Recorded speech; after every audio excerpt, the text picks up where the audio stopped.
Did you know that the Brother Persona can wind its own bobbin?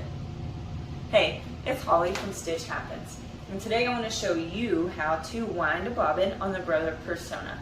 First thing is important. We need to make sure we have the correct bobbin. Right now, I'm using an L-class bobbin. Now, you'll have to look because an L-class bobbin is different from a regular bobbin that a sewing machine may take. So just be sure that you have the right one that fits your machine. The Persona makes it very simple for you as there's sets of numbers that show you what to do. Now these circled set of numbers are the ones that you'll follow to wind the bobbin. So what we're going to do is take the thread that we want, and we're going to pop our bobbin right on the side, and now follow these numbers. So number 1 takes us from back to front, right here, and we will follow the circled numbers, remember. So the regular numbers are to thread the machine.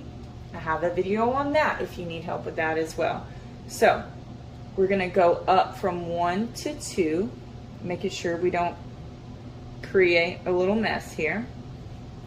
Now the back of the machine, we have 3, where we're going to cross over and make sure it's tucked tight. What this does is give us some tension to make sure it is wound smoothly and evenly. So we'll come down here, which centers our thread, which is number 4, and then we're going to come to number 5, right on the side of the machine, where we're going to wind a few laps and go ahead and tuck it into the cutter over there. Now this lever we will push forward. This indicates to the machine that we are actually winding a bobbin. And you have your speed control. If you are nervous about winding your first bobbin, go ahead and turn it down. Or if you're in a hurry, you can crank it up. So what I'm going to do is just turn it down lightly so you can see and press OK. What this does is get our bobbin winding.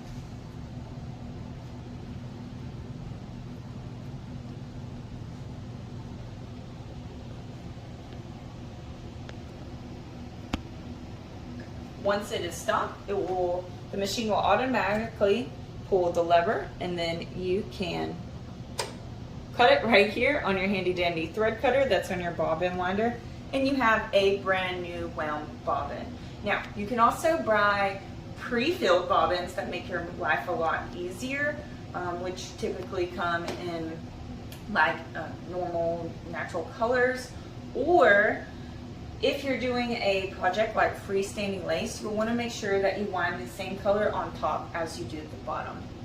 Also, always make sure you have the same weight. So I don't want to stick some like heavy, thick thread on the bottom and then have some thin thread on top. This is going to throw off your tension. So pay attention to that in particular.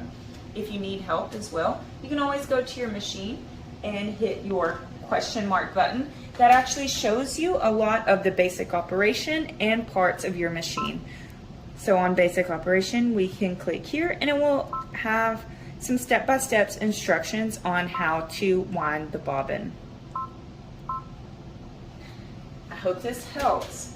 If you have any questions, let me know, comment below, and as always, happy stitching.